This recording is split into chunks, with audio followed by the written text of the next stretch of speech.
Hi, before we find out what happens next, make sure to give us a like and subscribe to the channel. It takes a second and really help us grow. Out of the story. Hi. This is the story of how my sister demanded I bankroll her scheme, and how the fight for money turned into a custody battle for her kids. Stick with me until the end. I got home at 7:42 a.m., scrub-top damp with coffee and someone else's adrenaline. 12 hours of alarms, 3 codes, 1 patient who called me Angel, and another who tried to bite me. My key stuck in the lock like the building was testing me. It gave in on the second try. "Nurse Barbie returns," Natalie called from the couch, not looking up from her phone. "Clap, clap." "Hi to you too." I dropped my bag by the door and towed off my shoes. "Where are the kids?" "School," she said, thumbs flicking. "Liam took Sophie. He's 13. Congrats on knowing numbers." She sat up, a smile sliding into place. "You're just in time, actually. Big news." "Oh, good," I said. I love big news before sleep. Natalie swung her legs off the couch, hair in a messy bun that screamed curated chaos. I found a way out. Of this. She gestured at the apartment as if it had personally insulted her. Bills. Stress. Crumbs. I'm done being average. "I work nights to keep average paid for," I said. "Exactly," she said brightly. "But you don't have to. We don't have to, because I'm investing in a brand." I dropped onto the armchair.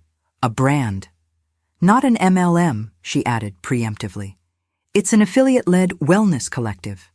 "So an MLM," I said. She rolled her eyes. "You have such a small mind." "It's called critical thinking. It's called being broken bitter," she snapped, then smiled again like the insult had been a hiccup. "Anyway, the buy-in is only $6,000 to start. I become a founder-tier leader, grow my downline, don't make that face, and when I hit Sapphire, I'll be bringing in 10 grand a month without even trying."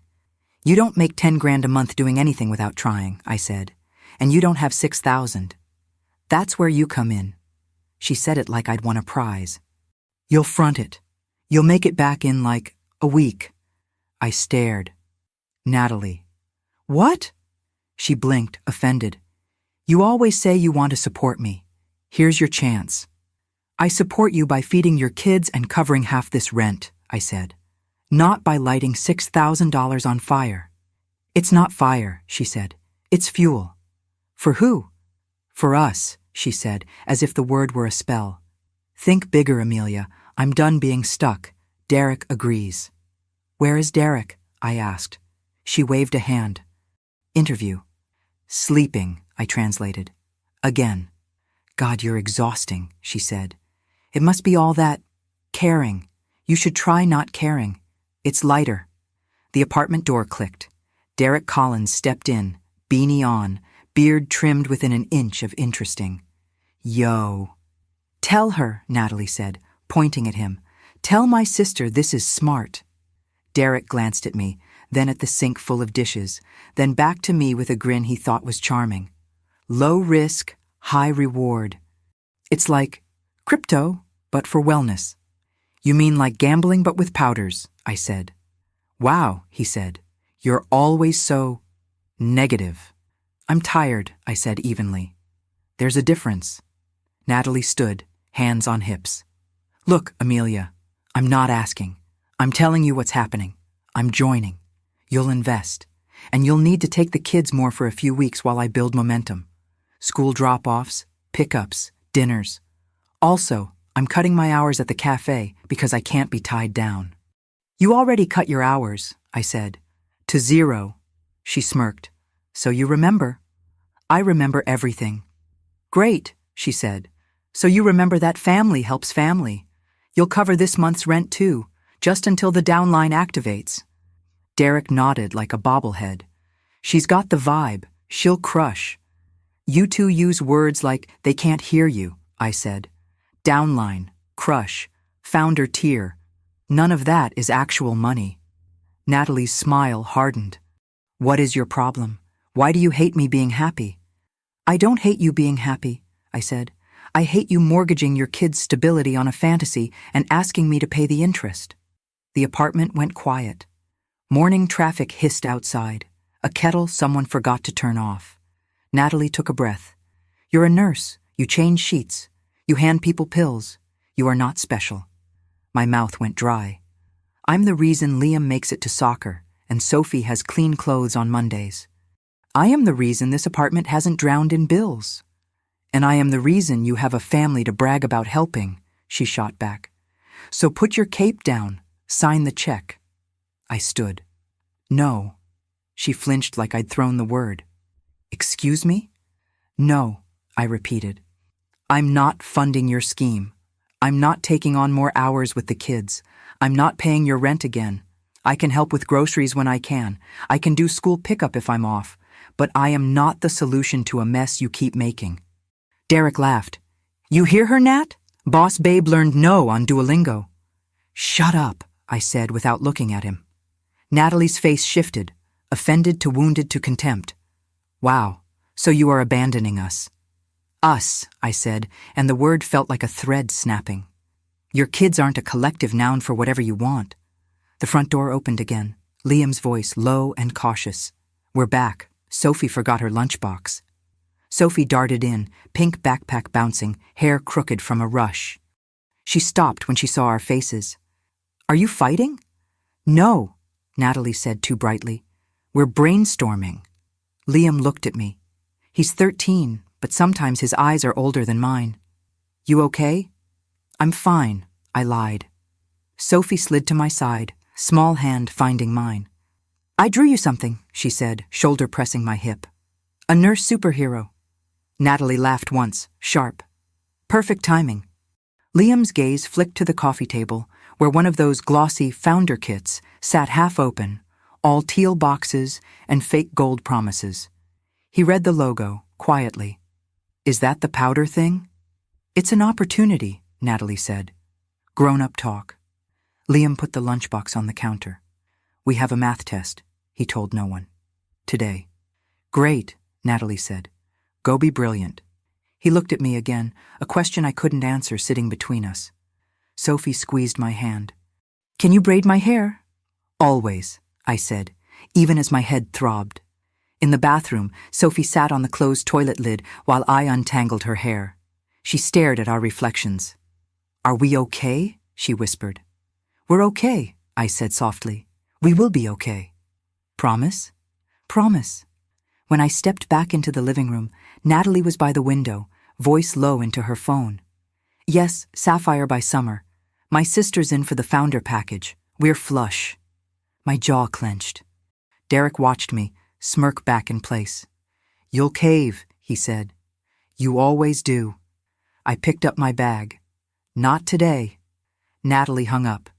So what, you're just going to sleep? While I try to build something for this family? I'm going to shower, I said. Then I'm going to sleep. Then I'm going to my shift so your lights stay on. She stepped into my path. 6,000 by Friday. Not happening. Then move out, she snapped. We both went still. The words sat between us like a dare. Liam froze in the hallway.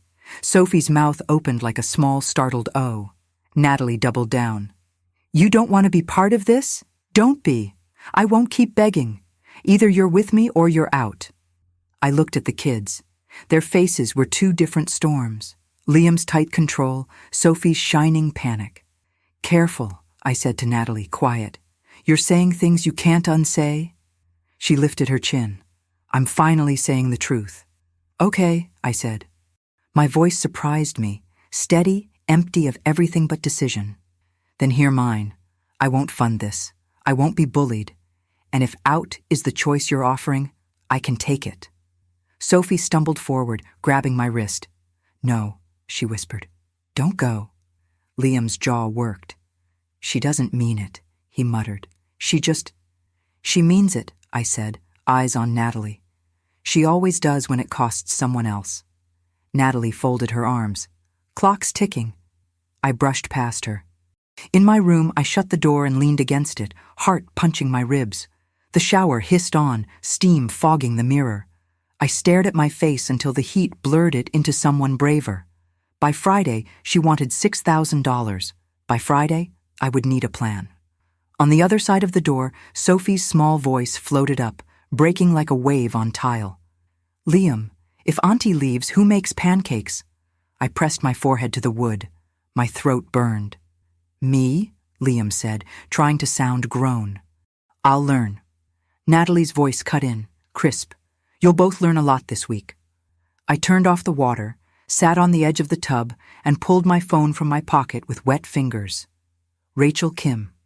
I typed, "Are you free for coffee?" "Today. I need to ask you how to leave without setting the house on fire." Rachel's dots appeared instantly. "Name the place. I'm in courtroom clothes and full of opinions." I exhaled, slow. Steam beaded on the phone screen, on my eyelashes, on the future. Natalie had tried to make out an exile. Maybe it was a door. I stood, squared my shoulders to my reflection, and said it out loud so I couldn't take it back. "By Friday, I'll be gone." By Thursday, the apartment was a powder keg. Every sound was sharper, dishes clattering, Sophie's laughter too loud, Liam's silence too heavy. And Natalie was relentless, circling me like a hawk that had already spotted the rabbit. She cornered me in the kitchen that morning, coffee mug in hand, nails tapping the ceramic. "Did you transfer it yet?" she asked, casual as if she meant groceries. "Transfer what?" I said, though I knew. Her eyes narrowed. "The 6,000. You said you'd think about it." "I did," I said, sliding bread into the toaster. "And I'm not doing it." Natalie's laugh was hollow. "You think you're smart. You think you see through things, but really you just enjoy being stubborn." "Or," I said, "I enjoy not being scammed." She slammed her mug down hard enough that Sophie jumped at the table. "Don't say that word in front of them." "They already know what's happening," I said quietly. Liam looked up from his homework, eyes sharp. "She's right." "Stay out of this," Natalie snapped. "No," he said, jaw set. "She's the one who makes sure we eat. You don't." "Liam," Natalie's voice cracked like a whip. "Go to your room." He pushed his chair back slowly, defiantly. "I'm late for school anyway." He grabbed his bag, brushed Sophie's hair back gently as he passed. "Don't cry," he whispered to her. Then he was gone, door slamming behind him. The silence after was suffocating.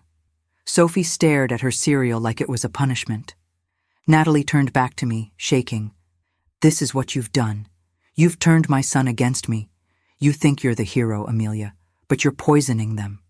"I'm not poisoning them," I said, keeping my voice steady. "They're just old enough to see the truth." Natalie's lip curled. "You think you're better than me because you clock into a hospital? You wipe sick people's mouths and change sheets? Big hero? But here, in this apartment, you're nothing. Just my sister. Just backup." I felt the words hit, but I stood my ground. "Backup is still the one keeping the lights on." She sneered. "Then stop. If you hate it so much, stop paying, stop cooking, stop playing mother. Let's see how long you last on your own without this family." The toast popped up. I didn't move. "Maybe I will." Her eyes glittered. "Oh? Planning to run off? Leave me to raise my kids by myself?" "You mean the ones you keep handing off to me?" Sophie whimpered. "Please stop fighting." Natalie crouched, cupping Sophie's chin. "See, baby, Auntie doesn't want to live with us anymore. She doesn't love us like she says she does." I stepped forward, my hands shaking. "Don't put that on her." "Then prove me wrong," Natalie said, standing tall again. "Write the check. Stay where you belong. Do your job." Something in me cracked then, not with noise, but with clarity. I picked up my bag from the counter. My job is nursing, my choice is mine, and my limit, Natalie, is now. Her face twisted, disbelief and rage tangling. "If you walk out that door, don't come back." I looked at Sophie. Her eyes were wet, wide, clinging. "I'll always come back for you," I whispered. And then I walked past Natalie, heart hammering, door closing behind me like the period at the end of a sentence I should have written years ago. The coffee shop smelled like burnt espresso and rain. I picked a corner table, peeled off my jacket, and tried not to look like someone whose whole life had just cracked down the middle. Rachel slid into the seat across from me, her blazer still stiff from court. "You look like you've been holding your breath for a year," she said. Longer, I admitted. She ordered us both lattes without asking. That's how long she'd known me. So, she said when the mugs landed, steam curling between us. Tell me why you texted me in all caps. I rubbed my eyes. Natalie wants me to front $6,000 for a wellness scam. Rachel's face didn't even flinch. Of course she does. And she told me if I don't, I'm out. Her eyebrow lifted. And? And I think I'm out, I said, the words both terrifying and freeing. Rachel leaned back. Finally.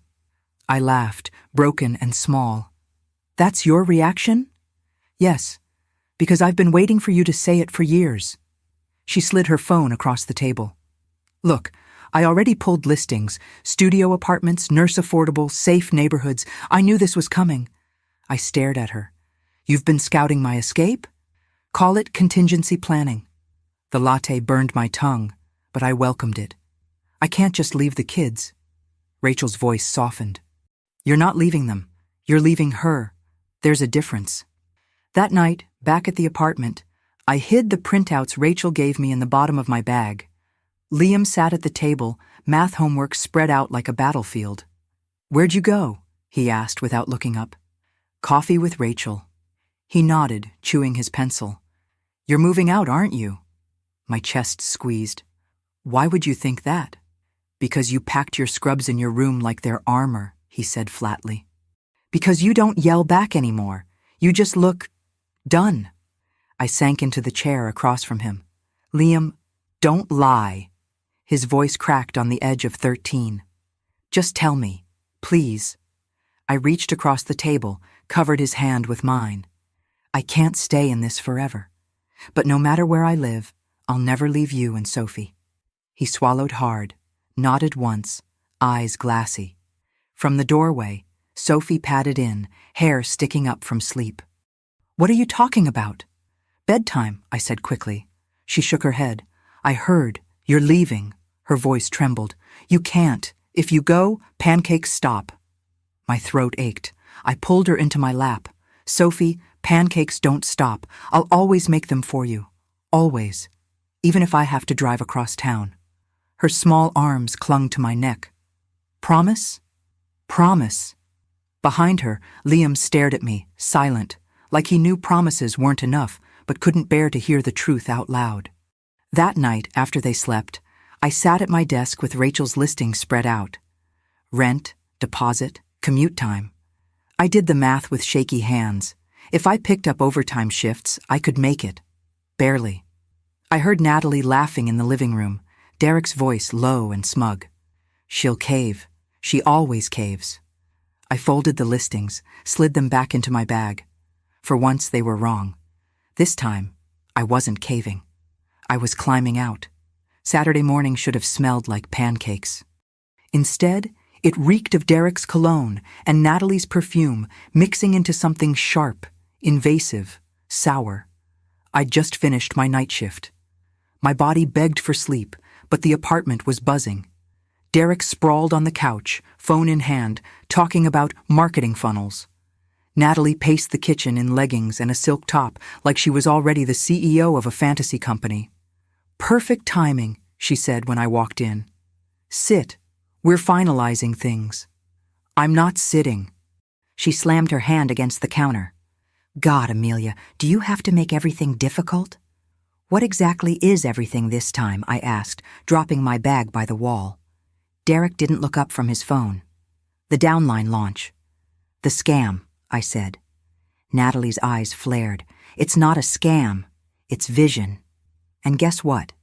I've decided you'll have more time to focus on it once you quit the hospital. I froze. What? You heard me. It's killing you anyway. All those shifts, all that exhaustion. You should stay here. Help me with the business. Help with the kids. It makes sense. You want me to quit my job, I said slowly, so I can bankroll your scheme and be your free nanny. Don't say it like that, she snapped. Say it like family. My laugh was sharp, bitter. Family doesn't demand I torch my career for their delusions. Derek finally glanced up. Delusions? Real entrepreneurs take risks. That's why you'll always just be background. Natalie smirked, emboldened. Exactly. You'll stay in scrubs forever, wiping people's mouths while I build something bigger. If you don't want to be part of it, fine. But then, she jabbed a finger at me. You're out. The words cracked like a whip through the room. Behind us, a small gasp.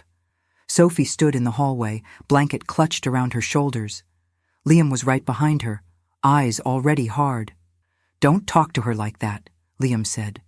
Go to your room, Natalie barked. No, he said. You don't get to kick her out. She's the one raising us. Liam, I started, but his voice climbed over mine. Who makes sure Sophie eats before school? Who washes our clothes? Who helps with homework? It's not you. It's her. Natalie's face flushed crimson. How dare you? How dare you? He shot back, voice cracking. She's more of a mom than you ever were. Sophie whimpered and buried her face in my side. I pulled her close, heart hammering. Natalie turned on me, trembling with rage. You're poisoning them against me. You want them to hate me so you can swoop in and look like a saint. I don't have to poison anything, I said, steady but low. They see what's real. You ungrateful, she started, but I cut her off. No, you don't get to call me ungrateful. I've given everything to this house, to your kids, to covering the messes you make, and now I'm done. Her mouth opened and closed. Derek muttered something under his breath, but Natalie silenced him with a glare. You'll regret this, she hissed. When you're alone, when you've got nothing, you'll remember you had a family and threw it away. I adjusted Sophie in my arms, looked at Liam. His eyes were wet but fierce. I'm not throwing family away, I said. I'm refusing to throw myself away. I carried Sophie to my room. Liam followed, quiet, defiant. Natalie's voice chased us down the hall, shrill and cracked. Fine. Get out, both of you. You'll crawl back when reality hits. I shut the door, locked it, and leaned against it, chest heaving. Sophie's whisper was muffled against my shirt. Are we really leaving? Yes, I said, though it shattered me to say it. Liam's voice, low and certain. Good. It started with the mail. Red envelopes slipped under the door, one after another. At first, Natalie shoved them into a drawer and laughed. Scare tactics, she said. Everybody gets overdue notices. But then the phone calls came, blocked numbers, urgent voices asking for payment. Derek answered one and hung up immediately, muttering, Wrong number. Liam heard enough to know. Sophie picked up on the tension and started wetting the bed again. And me? I wasn't living there anymore. I'd taken Rachel's advice, found a tiny studio close to the hospital, and moved out 2 weeks after the blow-up. But I still stopped by, still checked on Liam and Sophie, still dropped off groceries when my paycheck allowed. They'd cling to me at the door, whispering updates. Mom's not working. Derek sleeps all day. The fridge is empty. And finally, there's a paper on the door that says, Notice to vacate. 3 weeks later, my phone rang. Natalie. I almost ignored it. But then Liam texted, Please answer. Please. So I did. Her voice was syrupy and sharp. Amelia, we need a favor. No, I said automatically. You didn't even hear me out. I don't need to. If it involves money, the answer is no. She huffed. Fine, then listen. We're between places. Some landlord nonsense, you know how they are. So the kids need to stay with you for a week, maybe 2. You're being evicted, I said flatly. Don't dramatize, she snapped. It's a transition. I gripped the phone tighter. Liam and Sophie need stability, Natalie. Not transitions, not excuses. Stability. Then be useful for once, she shouted. You play mommy so well. Here's your chance to do it without complaining. I wanted to scream, but Sophie's voice floated in the background, small and scared. Mom? Where will we sleep? I closed my eyes. Bring them to me. They arrived an hour later with plastic bags for luggage. Sophie ran straight into my arms, trembling. Liam trailed behind, carrying 2 backpacks and a face set like stone. Natalie stood at the door, eyeliner smeared, Derek hovering uselessly behind her. Don't get comfortable, she said. This is temporary. Not if you keep living like this, I said. Her eyes narrowed. Don't start, Amelia. I can fix this. Then fix it, I said. Because the kids can't live in the middle of your mess anymore. She sneered, turned on her heel, and left. Derek muttered something about haters before following. The door clicked shut. Sophie started crying. Liam set the bags down carefully, then looked at me. Is this forever? I knelt, brushing hair out of his face. I don't know, but I promise you won't be alone. The next morning, a knock at my door. A woman in a gray blazer stood there, clipboard in hand. Ms. Grant? Yes. Janice Holloway, Family Services. We received a referral regarding Liam and Sophie Richards. I need to ask you a few questions. My stomach dropped. From who? She flipped a page. Their landlord reported hazardous conditions and an eviction involving minors. We're required to investigate. Behind me, Sophie's small voice. Amelia? Who is it? Janice looked past me at the kids, her expression softening. Don't worry, sweetheart. We're just here to make sure you're safe. Liam stepped forward, shoulders squared. We're safer here than with her. Janice's pen froze. Her? He didn't flinch. Our mom. She doesn't take care of us. Amelia does. Sophie pressed against my side, nodding through tears. Janice's gaze shifted to me. Ms. Grant, I think we need to schedule a custody hearing. My pulse roared in my ears. A hearing? Yes, she said firmly. Because right now, it looks like you're the one acting as their parent. And just like that, Natalie's crumbling apartment turned into a courtroom summons. The courthouse smelled of old wood and nerves. I sat at the petitioner's table, hands folded, pulse racing under the surface. Liam and Sophie sat behind me with Rachel, who had taken the morning off from her firm just to be there. Their small presence kept me steady. Across the aisle, Natalie swept in like she was arriving at a gala, Derek slouching behind her. She wore a black blazer she must have borrowed and a smirk that didn't belong in a custody hearing. Case 24, 1786, Richards versus Grant, the clerk called. Custody of minors Liam and Sophie Richards. Judge Martinez entered, short, steady, her glasses perched low on her nose. She wasted no time. Let's begin. Janice Holloway from Family Services went first. She laid it out. Eviction, neglected bills, landlord's testimony about the condition of the apartment. She ended with a pointed glance toward me. For the past month, the children have resided with Ms. Amelia Grant. Their needs are being met. Natalie shot to her feet. Objection. That's biased. She's painting me like a monster. The judge raised a hand. You'll have your turn, Ms. Richards. Sit. Natalie sank back down, whispering furiously to Derek. Then it was my turn. My lawyer, paid with money I couldn't spare but couldn't afford not to spend, asked simple questions. Where do I work? How long have I supported the children? What did I cover when Natalie couldn't or wouldn't? Groceries, I said. Rent, school supplies, medical checkups, bedtime routines, homework. My voice cracked. Everything! Natalie sprang up again, this time allowed to speak. She's exaggerating. I love my kids. I've always been there. Just because I hit one rough patch— One, the judge interrupted, eyebrow raised. Fine, more than one, Natalie snapped. But I'm their mother. That has to count for something. The judge's gaze sharpened. It does, but so does proof. Do you have employment records, financial statements, anything to demonstrate stability? Natalie's silence was answer enough. Derek cleared his throat. We had a plan. Sit down, the judge barked. He obeyed. Then came the hardest part, Liam and Sophie testifying.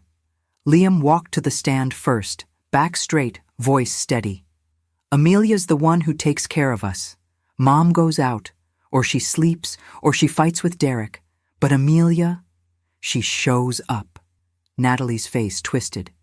Liam, don't you dare. Quiet, Judge Martinez snapped. Liam didn't flinch. If Amelia leaves, we don't eat right. We don't get to school on time. Sophie cries at night. We need her.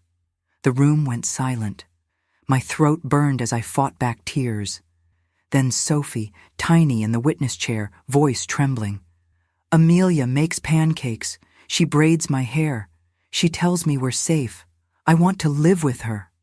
Natalie gasped like she'd been stabbed. Sophie, baby, no, you don't mean that. But Sophie nodded, tears streaking her cheeks. Yes, I do. The judge folded her hands, expression unreadable but eyes soft. Thank you, Liam. Thank you, Sophie. You may sit. They ran back to Rachel, clinging to her arms. Judge Martinez turned to Natalie. Do you understand what your children have just said? They've been brainwashed, Natalie shouted. She turned them against me. The judge leaned forward, voice firm. No, they told the truth, and I heard it loud and clear. The gavel struck once. Custody of Liam and Sophie Richards is granted to Amelia Grant, Ms. Richards, you will be entitled to supervised visitation until you can demonstrate financial and personal stability. Court is adjourned. The sound echoed like a door slamming shut, and another opening. Natalie's shriek followed us out into the hallway. This isn't over. You'll regret this, Amelia. But when Liam slipped his hand into mine and Sophie whispered, We're home now, regret was the last thing I felt. The first night with Liam and Sophie in my apartment felt surreal. My studio was too small, the couch sagged, and their bags of clothes cluttered the floor. But when Liam stretched out on the couch with a blanket and Sophie curled against me in my bed, the place felt warmer than it ever had. Are we really staying? Sophie whispered, her eyes half closed. Yes, I said, brushing hair from her forehead. You're home. Liam's voice floated from the couch, low but certain. Good. The days that followed were chaotic but steady. I worked my shifts, scheduled around school pickups, and packed lunches at midnight. Rachel helped me file paperwork for school transfers. Neighbors brought by casseroles when they heard what happened. It was exhausting, but it was ours. Every once in a while, my phone buzzed with Natalie's name. I stopped answering after the first 3. One voicemail began with crying and ended in threats. Another begged for just one night with the kids. The last one was flat, bitter. You think you won, but you're nothing without me. I deleted them all. A month later, Family Services scheduled the first supervised visit. Janice Holloway met us at the center, calm as ever. Natalie arrived late, dressed like she was still playing the part of success. When she saw the kids run to me first, her smile faltered. You're poisoning them, she muttered. No, I said quietly. You did that yourself. The visit was awkward, stilted. Natalie tried to charm them, bribe them with promises she couldn't keep. Liam answered in one-word replies. Sophie clung to my arm until the hour was up. As we left, Natalie called after me. This isn't over, Amelia. I'll fight you until I get them back. I turned, steady, calm. Then fight your own reflection, because I'm not the enemy. Her face crumpled, and for the first time I saw not fury, but fear. That night, Liam set the table while Sophie mixed pancake batter. The apartment smelled like vanilla and butter. It wasn't big, it wasn't perfect, but it was safe. Sophie leaned against me as I flipped the first pancake. We're home, right? She asked again. Right, I said. Liam met my eyes across the table. He didn't say anything, but he didn't need to. For years, I had been the shadow parent, the backup plan, the silent safety net. Now, by law and by love, I was simply what I had always been, their mother in everything that mattered. And when I tucked them in that night, listening to their even breaths, I realized the truth. I hadn't just saved them, they had saved me too.